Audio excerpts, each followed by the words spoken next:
ಎವನ್ TV news ವೀಕ್ಷಕರಿಗೆ ಸ್ವಾಗತ.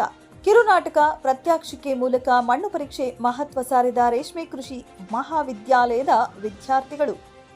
ಬೆಂಗಳೂರಿನ ಕೃಷಿ ವಿದ್ಯಾಲಯದ ವ್ಯಾಪ್ತಿಗೆ ಒಳಪಡುವ ಚಿಂತಾಮಣಿ ರೇಷ್ಮೆ ಕೃಷಿ ಮಹಾವಿದ್ಯಾಲಯದ ಅಂತಿಮ ವರ್ಷದ ವಿದ್ಯಾರ್ಥಿಗಳು ತಮ್ಮ 3 ತಿಂಗಳ ಗ್ರಾಮೀಣ ಕೃಷಿ ಕಾರ್ಯಾನುಭವ ಕಾರ್ಯಕ್ರಮದ RAWEP ಅಂಗವಾಗಿ ದಾಸರತಿಮ್ಮನಹಳ್ಳಿ ಗ್ರಾಮದಲ್ಲಿ ಮಣ್ಣು ಪರೀಕ್ಷೆಯ ಕುರಿತು ವಿಶೇಷ ಅರಿವು ಮೂಡಿಸುವ ಕಾರ್ಯಕ್ರಮವನ್ನು ಯಶಸ್ವಿಯಾಗಿ ಆಯೋಜಿಸಿದರು. ಗ್ರಾಮದ ಶ್ರೀ ವೀರಾಂಜನೇಯ ಸ್ವಾಮಿ ದೇವಸ್ಥಾನದ ಆವರಣದಲ್ಲಿ ನಡೆದ ಈ ಶಿಬಿರದಲ್ಲಿ ವಿದ್ಯಾರ್ಥಿಗಳು, ಗ್ರಾಮಸ್ಥರು ಮತ್ತು ಗಣ್ಯರು ಸಕ್ರಿಯವಾಗಿ ಪಾಲ್ಗೊಂಡರು. ಕಾರ್ಯಕ್ರಮದ ಆರಂಭದಲ್ಲಿ ವಿದ್ಯಾರ್ಥಿಗಳು 3 ತಿಂಗಳುಗಳ ಕಾಲ ಹಮ್ಮಿಕೊಳ್ಳಲಾಗುವ ಈ ಕಾರ್ಯಾಗಾರದ ಪ್ರಮುಖ ಉದ್ದೇಶಗಳನ್ನು ಗ್ರಾಮಸ್ಥರಿಗೆ ತಿಳಿಸಿದರು.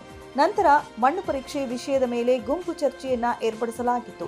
ವಿದ್ಯಾರ್ಥಿಗಳು ಕೇವಲ ಮಾಹಿತಿಯನ್ನ ಮಾತ್ರ ನೀಡದೆ ಮಣ್ಣು ಪರೀಕ್ಷೆಯ ಮಹತ್ವವನ್ನು ಸಾರುವ ಪುಟ್ಟ ನಾಟಕವೊಂದನ್ನು ಪ್ರದರ್ಶಿಸಿದರು.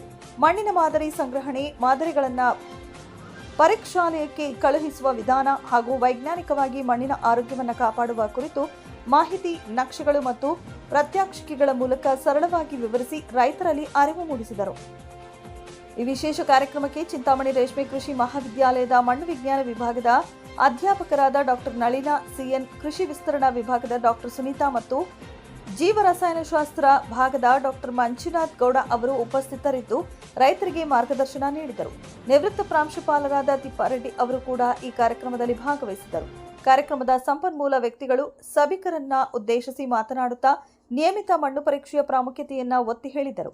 ಮಣ್ಣು ಪರೀಕ್ಷೆಯ ಆಧಾರದ ಮೇಲೆ ರೈತರು ತಾವು ಬೆಳೆಯುವ ಬೆಳೆಗೆ ಬೇಕಾದ ಸೂಕ್ತ ಗೊಬ್ಬರ ಮತ್ತು ಅದರ ನಿಖರ ಪ್ರಮಾಣವನ್ನು ತಿಳಿದುಕೊಳ್ಳಬಹುದು. ಇದರಿಂದ ಅನಗತ್ಯ ಗೊಬ್ಬರ ಬಳಕೆಯನ್ನು ಕಡಿಮೆ ಮಾಡಿ ಮಣ್ಣಿನ ಆರೋಗ್ಯವನ್ನು ಸುಧಾರಿಸುವುದರ ಜೊತೆಗೆ ಅನಗತ್ಯ ಖರ್ಚನ್ನು ಉಳಿಸಿ ಲಾಭ ಗಳಿಸಬಹುದು ಎಂದು ವಿವರಿಸಿದರು. ಕಾರ್ಯಕ್ರಮದಲ್ಲಿ ಗ್ರಾಮದ ಮುಖಂಡರು ಮತ್ತು ಗ್ರಾಮ ಪಂಚಾಯಿತಿ ಸದಸ್ಯರು ಭಾಗವಹಿಸಿದ್ದರು. ಸುಮಾರು 60ರಿಂದ 65 ಗ್ರಾಮಸ್ಥರು ಶಿಬಿರದಲ್ಲಿ ಪಾಲ್ಗೊಂಡು ಮಣ್ಣಿನ ಮಾದರಿಯ ಸಂಗ್ರಹಣೆಯ ಆಳ, ಪರೀಕ್ಷೆಯ ಸಮಯ ಮತ್ತು ಇತರ ಸಂಬಂಧಿತ ಪ್ರಶ್ನೆಗಳನ್ನು ಕೇಳಿ ಚರ್ಚೆಯಲ್ಲಿ ಸಕ್ರಿಯವಾಗಿ ಭಾಗವಹಿಸಿದ್ದರು. ಕಾಲೇಜಿನ ವಿದ್ಯಾರ್ಥಿಗಳು ಕಾರ್ಯಕ್ರಮದ ಯಶಸ್ಸಿಗೆ ಶ್ರಮಿಸಿದರು.